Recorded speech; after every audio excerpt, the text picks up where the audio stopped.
Bonjour, aujourd'hui nous recevons Emmanuel Bremer. Bonjour. Donc je vais présenter Emmanuel. On peut dire Manu, parce qu'aujourd'hui c'est pas tellement de vis de dire Manu. Bonjour Manu. Bah, si vous voulez. Donc Manu a 48 ans, est le patron du 12e aéroport de France, un ancien para. Si je me trompe, hein, vous m'arrêtez. Profil Top Gun. Qu'est-ce que ça veut dire?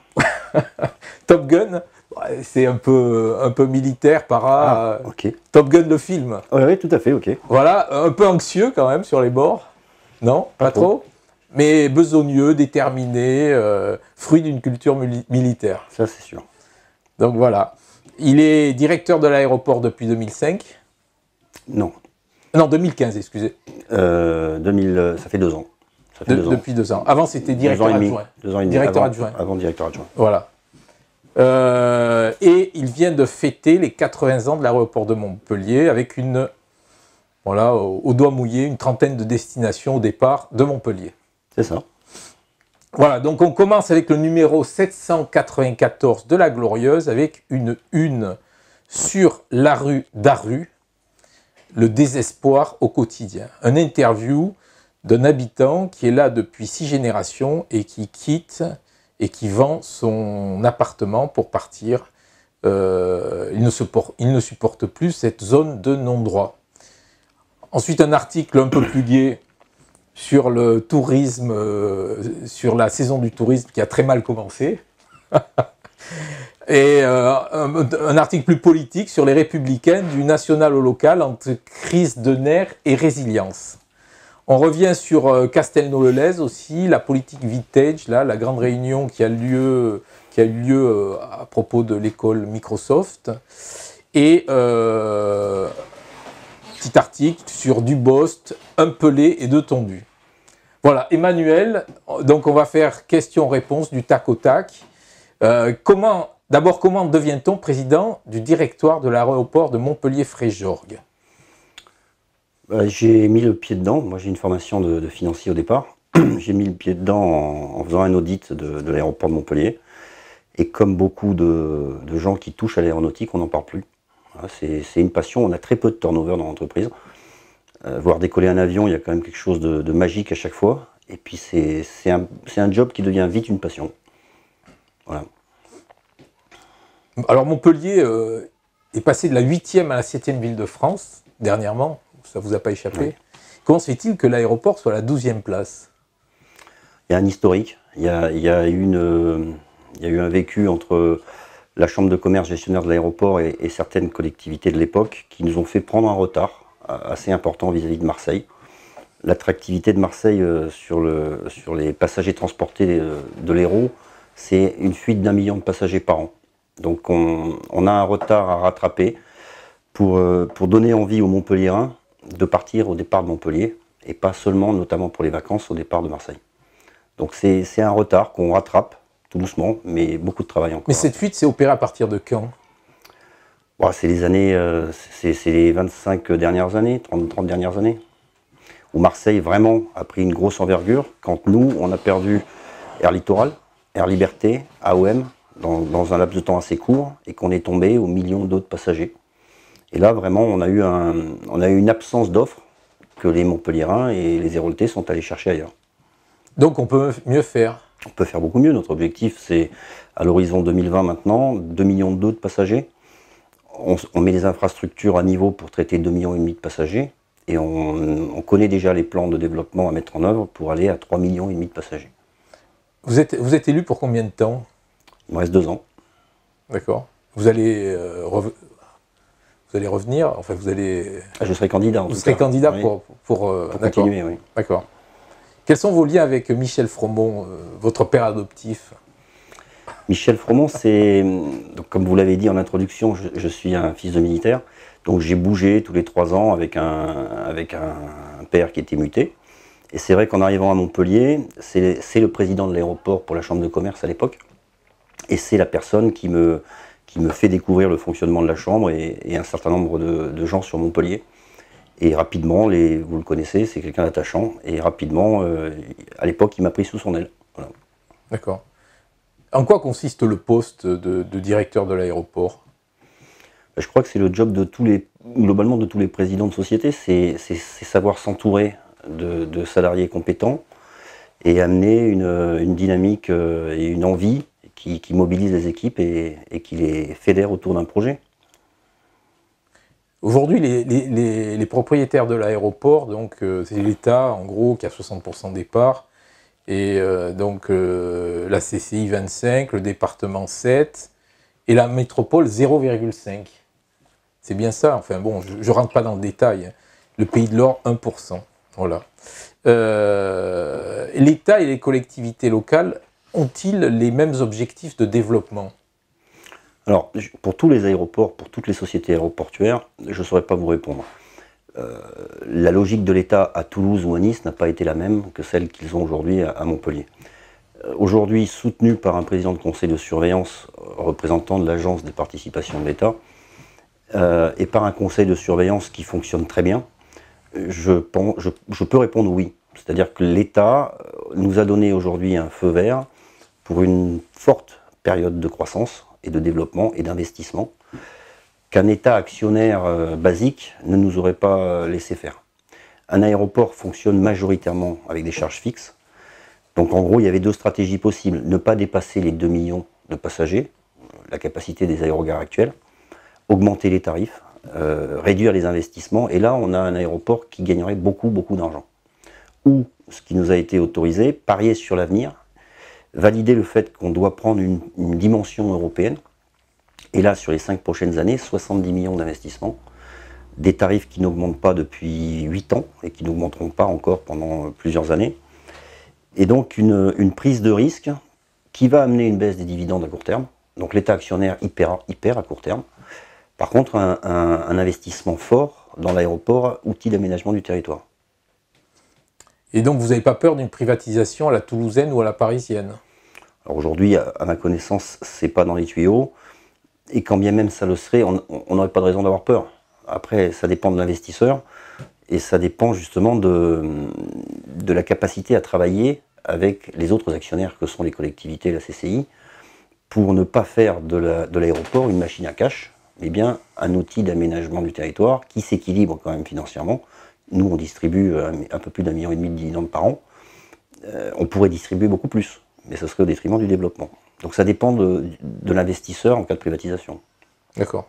On peut imaginer que vous investissiez actuellement pour rendre l'aéroport plus bankable dans un proche avenir. Alors, ça n'est le cas que dans un business plan rempli d'hypothèses. C'est vrai que si nous réussissons notre challenge et si effectivement on monte rapidement à 2,5 millions de passagers, l'investissement sera extrêmement productif, tel qu'il est aujourd'hui dans nos business plans. Maintenant, c'est pas gagné. Ce qui est certain, c'est les dépenses, c'est les 70 millions d'investissement, et il va falloir mettre en face les recettes. Donc c'est bankable si on fait confiance à nos hypothèses. Bon, l'État fait confiance à vos hypothèses? L'État et les collectivités à l'unanimité. Tout le monde? Aujourd'hui, oui. D'accord. Le grand tournant de l'aéroport, ça a été quand? Le grand tournant, j'ai envie de dire que c'est 2009, c'est la création de la société aéroportuaire. C'est le fait qu'on réunit autour de la table, au sein du conseil de surveillance, toutes les collectivités et l'État. Mais encore une fois, l'État dans un rôle, pas de fonds d'investissement, sur Montpellier en tout cas. Et donc on est capable de partager la stratégie. Quelques années auparavant, quand la CCI gérait, il y avait un certain nombre de luttes. Il y avait une relation très limitée entre les collectivités, qui sont un acteur majeur de la politique touristique, et le gestionnaire de l'aéroport. Donc je crois que 2009, la création de la société aéroportuaire, c'est la création d'une société qui met autour de la table tous les acteurs. L'aéroport de Nîmes, dans les années 80, c'était le plus grand aéroport de l'ex-région Languedoc-Roussillon. Et puis ensuite, c'est Montpellier qui a pris un petit peu la place de numéro 1. Qu'est-ce qui s'est passé? Pourquoi il y a eu ce changement? Je crois que c'est l'évolution de Montpellier déjà. Et puis c'est effectivement à l'époque Air Littoral qui vient mettre un gros coup d'accélérateur. Mais c'est d'abord la ville et la métropole et toute la zone urbaine de Montpellier qui a créé ce changement. Et de l'autre côté, là, il y a l'aéroport de Béziers là, qui est un peu boosté par le Cap d'Agde. Oui. Est-ce qu'il y a un projet là justement pour essayer de regrouper un petit peu ces aéroports qui sont à peu près à 80 km les uns des autres? Aujourd'hui, c'est la région qui pilote une réflexion sur un conseil de développement aéroportuaire régional. Nous, on n'a pas de légitimité pour parler de ce sujet. Ce qu'on va faire, par contre, et qu'on a commencé à faire, c'est à travailler avec tous les acteurs du tourisme, dans le Gard, et vous parliez du Cap d'Agde avec le Cap d'Agde. Aujourd'hui, c'est vrai que l'aéroport de Béziers a une partie de sa raison d'être par la population qui va au Cap d'Agde, mais sur la dernière étude du BIP pilotée par la région, sur 30 millions de retombées économiques, 20 sur le Cap d'Agde, 20 viennent de l'aéroport de Montpellier. Donc c'est aussi l'aéroport de Montpellier qui irrigue le pont du Gard, le Cap d'Agde et tout un tas d'autres joyaux du tourisme de l'ex-Languedoc-Roussillon. À nous de l'utiliser, à nous de vendre aussi bien la place de la Comédie, la Grande Motte, que le Cap d'Agde et le pont du Gard. On a besoin de tous ces atouts, de tous ces joyaux touristiques pour faire venir notre clientèle sur l'aéroport de Montpellier. Combien faut-il d'aéroports en Occitanie? Il faut poser la question à la région. Vous avez une petite idée? Non. Non, je n'ai d'idée que dans les domaines qui touchent à ma fonction. D'accord. En 2015, vous déclariez « Nous avons l'objectif de porter à 2 millions le nombre de passagers ». En 2017, vous avez révisé le chiffre à 2,2 millions. Et ensuite, un peu plus tard, vous avez dit le cap des 2,5 millions avant 5 ans. C'est quoi l'objectif? L'objectif, c'est une dimension qui nous permette d'exister dans le prisme des principaux développeurs. Ryanair, EasyJet, Volotea, Wizz Air. Il faut être au-dessus des 2 millions, c'est ça? Alors, 2 millions, 2,5 millions, je ne sais pas exactement. Ce que je sais, c'est qu'aujourd'hui, quand on rencontre le patron d'une de ces compagnies aériennes, la première question, c'est est-ce que vous êtes plus près de Marseille ou plus près de Toulouse? Le risque pour nous, le risque qu'on a identifié et contre lequel on travaille, c'est de se dire qu'à un moment, lorsqu'une de ces compagnies va vouloir accélérer son développement, elle ne se limite pas à Marseille et Toulouse. Que Montpellier existe entre ces deux zones. Et Ryanair, alors c'est pour quand à Montpellier? Ryanair aujourd'hui sur Montpellier, c'est à peine 100 000 passagers par an, alors que c'est plus de 200 000 à Nîmes et près de 250 000 à Béziers. Ça sera le jour où on aura la capacité à équilibrer la négociation avec Ryanair, qui aujourd'hui profite des offres réalisées sur beaucoup d'autres aéroports et vis-à-vis desquels on ne peut ni financièrement ni juridiquement s'aligner. Et l'agrandissement de l'aéroport, alors, c'est pour quand? C'est parti. C'est livré en avril l'année prochaine. D'accord. De la partie aéroportuaire? Oui, complètement. Dans le prolongement vers le nord de la zone de sûreté aujourd'hui, on va passer à une première étape qui nous permettra d'aller à 2 millions 4,5 selon la structure de trafic de passagers, avec une nouvelle aérogare départ. Dans un premier temps, 4 banques d'enregistrement. On pourra aller jusqu'à 14. Et une zone commerciale beaucoup plus importante qui nous permettra de développer nos recettes extra-aéronautiques. D'accord. Et les projets d'hôtellerie? Ça c'est pareil, c'est parti. Le 6 juin, lors de la manifestation, on a posé la première pierre de l'hôtel. Et on a lancé le projet de développement tertiaire sur une base de l'ordre de 12 000 m² de tertiaire. Les deux bâtiments devraient commencer fin d'été, début septembre, pour une livraison fin 2019. Qui vient à Montpellier en avion? Alors, beaucoup de touristes du Nord, mais pas seulement, pas assez d'ailleurs. Et après, on a une clientèle mixte selon les destinations, avec beaucoup de Montpelliérains, notamment sur Paris et sur Nantes, mais également un certain nombre de flux business qui existent sur la plupart de nos transversales. Et qui part de Montpellier en avion? C'est les mêmes ou il y en a d'autres?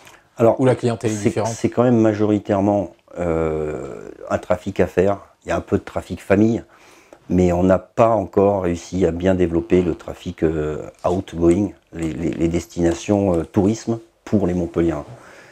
Sur ce sujet-là, c'est là qu'est essentiellement le retard sur Marseille. Le Montpelliérain aujourd'hui a pris l'habitude, lorsqu'il cherche ses vacances, il a pris l'habitude de regarder Marseille.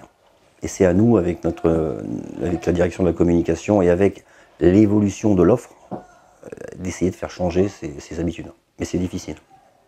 Il regarde Marseille, mais il regarde aussi Toulouse, Barcelone. Très majoritairement Marseille. Très majoritairement, sur les derniers chiffres qu'on a, c'est à peine 100 000 sur Toulouse et 1 million sur Marseille.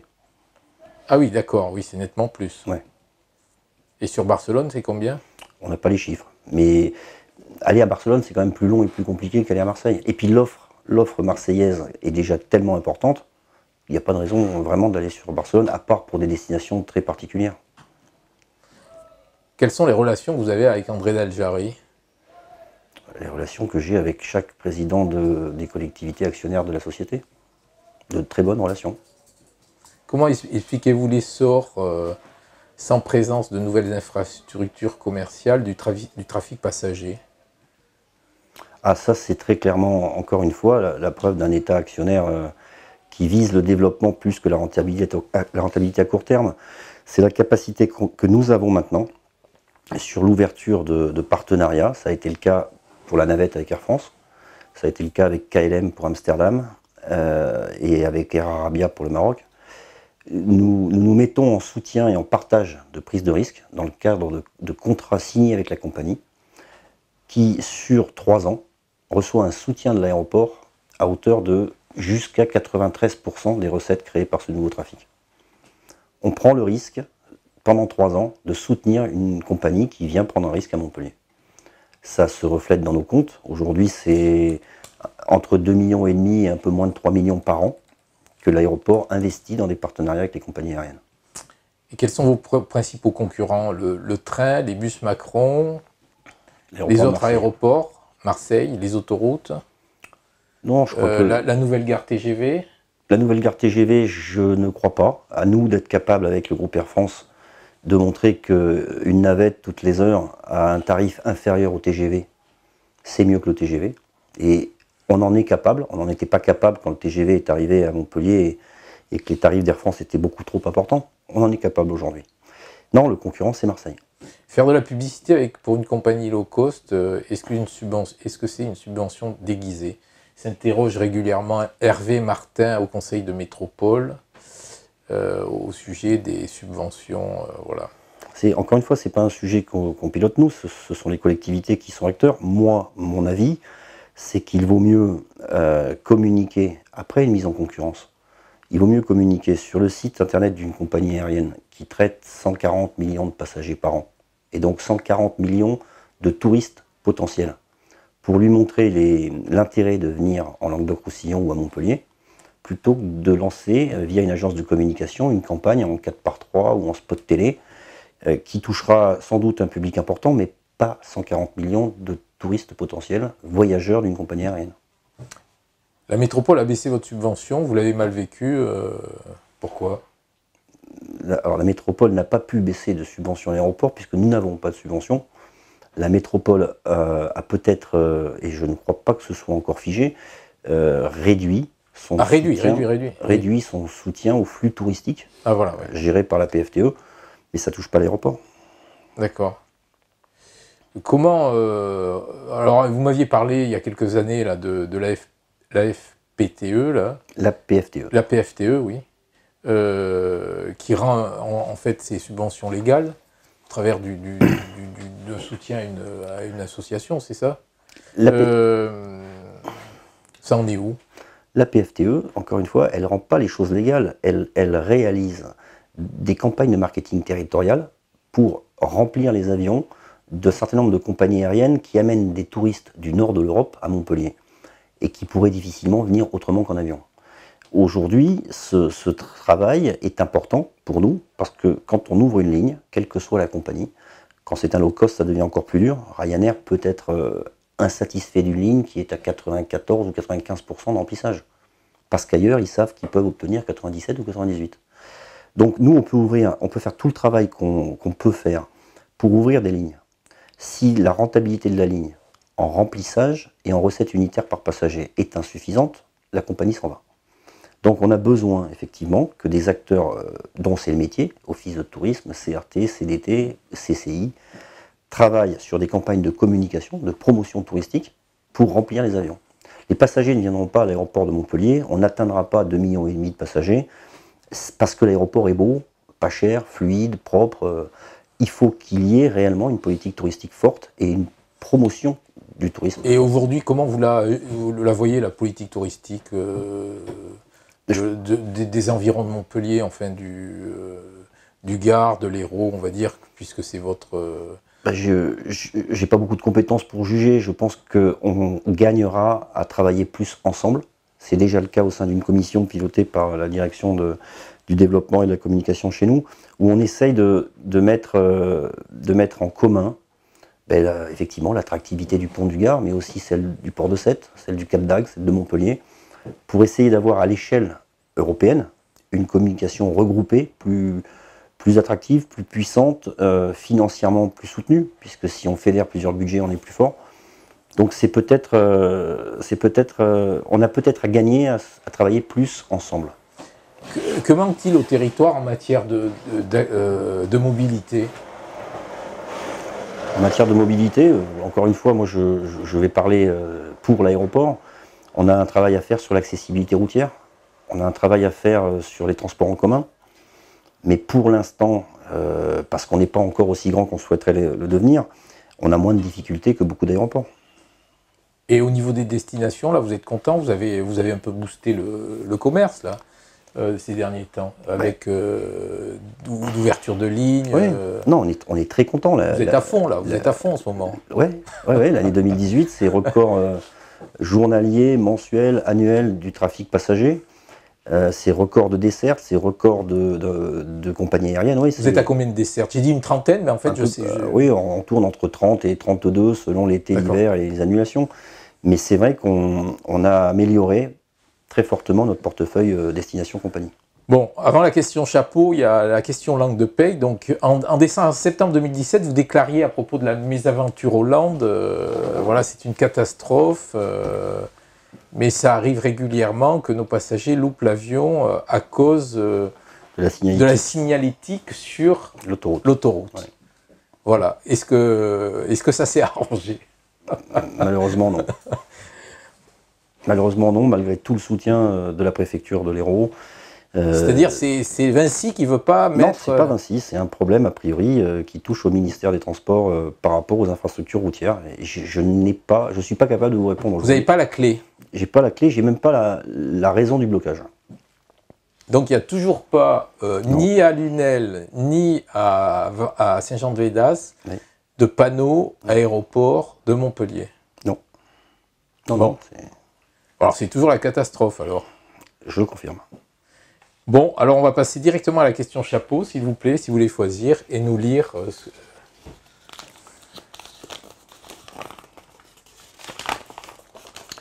La proximité avec la nouvelle gare et le nouveau quartier de la Maugère est-il un atout pour l'aéroport? Oui, je pense que oui. Je pense que oui, on peut, si on travaille bien ensemble, encore une fois, on peut... ces deux modes de transport sont effectivement concurrents sur Paris. Ils peuvent devenir complémentaires sur beaucoup d'autres axes de correspondance. Oui, par exemple une destination, déjà un certain nombre de gens de la zone de chalandise qui pourront peut-être plus facilement accéder à l'aéroport pour partir ailleurs, et pour un certain nombre de gens qui arrivent de destinations étrangères sur l'aéroport, pouvoir rapidement être connectés vers d'autres destinations. Je pense qu'on peut travailler à une vraie complémentarité. Est-ce qu'il y a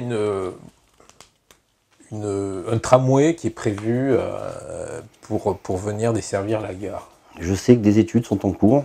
Je pense des chiffres qui nous ont été communiqués à une époque, que le nombre de passagers, si on prend les ratios habituels, sera très faible. Donc que la rentabilité économique de cette ligne tram serait très compliquée. Je pense que l'ouvrage d'art qui sera nécessaire pour passer au-dessus ou en dessous de la 4 voies sera d'un coût très, très élevé. Donc je ne suis pas capable de vous répondre. Je pense que ce n'est pas pour tout de suite. D'accord. Eh bien, je vous remercie. Merci à vous.